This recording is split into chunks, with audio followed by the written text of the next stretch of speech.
I'm some old gun guy, and I got a Smith Wesson 422, model 422 that we're going to unbox today.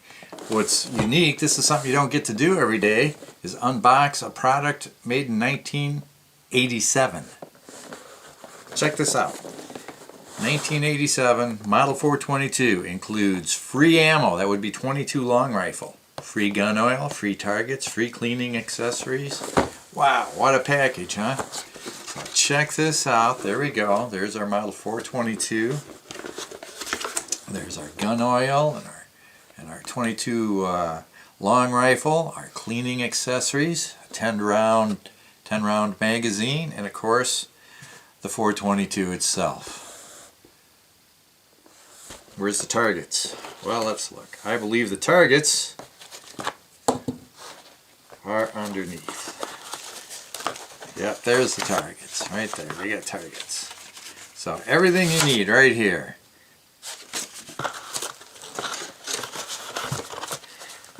Including a warning up here that tells us not to store the ammo and the firearm in the same place. Notice in the box there's an insert here. There's a 6-inch, boy, this thing's falling apart. There's a 6-inch barrel version of this. This one's a 4.5-inch barrel. And as you've probably guessed, this is really not a first-time unboxing. I bought this guy in 1987 when I had broken my wrist. After I got the cast off, I couldn't shoot my 45 anymore, or for a few months. The doc said don't shoot the 45 for a few months, along with a bunch of other stuff he told me not to do. So I wanted to go to the range, so I bought this. A couple of reasons I bought it. 22 long rifle, almost no recoil, and something else that's kind of unique about it. You know, you look at it, it kind of looks like any other sort of 1911 styled semi-auto, except that it's really not. If you look, the barrel is down here where the recoil spring would be on a 1911. And I've been told that Smith & Wesson did that to give it a lower bore axis so that it minimized the recoil even further, which I think is kind of an interesting thing since the 22 doesn't have much recoil. But I think this was aimed at new shooters, maybe aimed a little bit at the bullseye target shooting competition market, but I don't know. Maybe the 6-inch one with the adjustable sights, that might have been aimed at that market. I think this one's really aimed at people that just like to plink.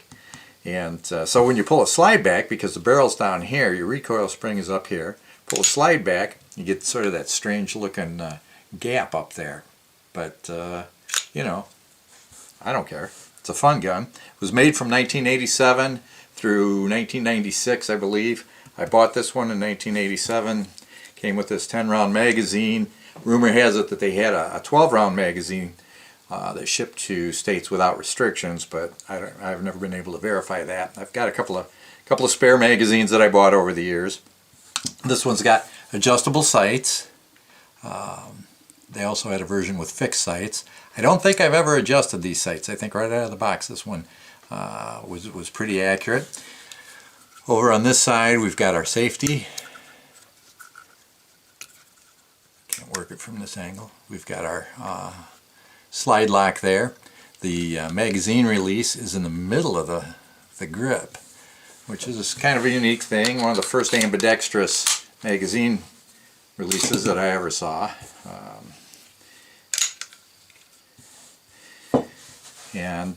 Like I said, it's a fun little gun to shoot. I taught my wife to shoot on this. My brother started my boys out shooting. My brother was a firearms instructor, and I gave him the honor of teaching my boys to shoot initially, and he started them out on a 38, which barked quite a bit, made them a little nervous. We came back to our home state, and I carried on their firearm education with this because of the low recoil, and they've done very well with this, and they're now both shooting much larger calibers. Let's see, what else can I tell you about this other than it's a lot of fun to shoot. I think I've got some 22 long rifle ammo around here. Let's see what I can dig up, see if my son's interested in going to the range, and we'll see how we do with it today. Alright, so I've talked to my son. We're going to the range. We're going to take a couple different types of ammo and just have fun. I'll show you I'll show you what we're taking in just a minute. One other thing I wanted to point out, this thing has an enclosed hammer. This is not a striker fire, which is what a lot of guys think when they see it, because there's no external hammer. It's just that the hammer's inside. When we fuel strip it, I'll show it to you. Now, right now I do have a magazine in there, and I've got a snap cap inside. The slack on the trigger, there's very little slack, and the trigger itself is, I don't know, what is that, about 4.5, 5 pound trigger. So it's very light trigger. It's very nice, and yeah. Alright, so we've got some Gecko lead round nose 22 long rifle. Don't know where I got that. We've got some Blazer, also lead round nose, and then we've got some Aguila copper plated that we'll be shooting at the range today. Let's go to the range.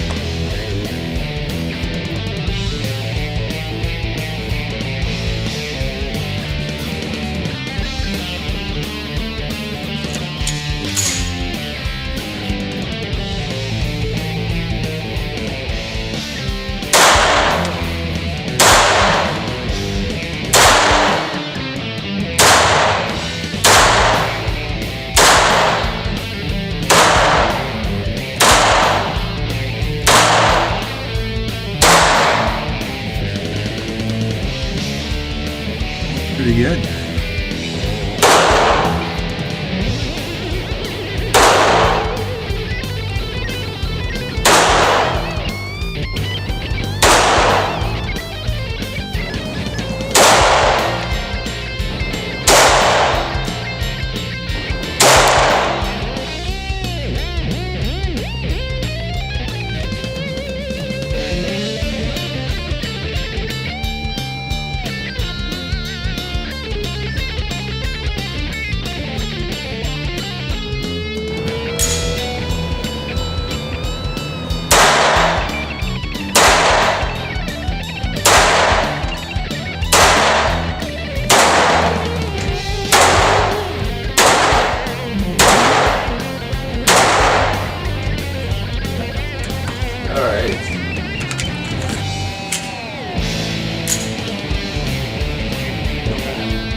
We've blown through the Aquila, now we're shooting the Blazers.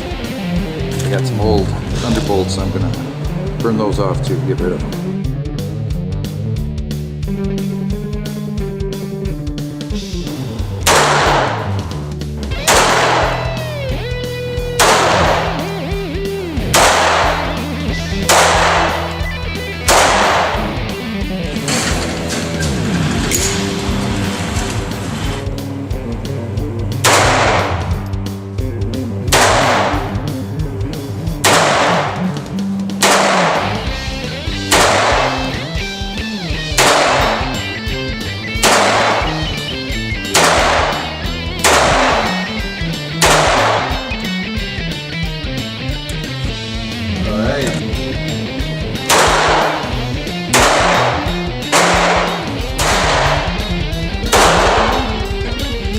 Alright, so we're back from the range and it's time to do the cleaning.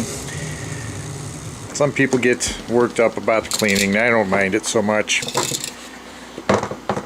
It's all part of the activity, you know. So what I'm going to do is compile a bunch of shots of this firearm being field stripped and cleaned, and then we'll wrap this up for you. So the best way to field strip this is to use an empty 22 casing, and that goes against the recoil spring here, and then you're able to pull out the slide retainer and remove the entire slide, and then you just go about cleaning it up like you would on any other firearm. I said I was going to show you where the hammer is on the inside once I had the slide removed. This is the hammer right here. It sits completely inside the slide.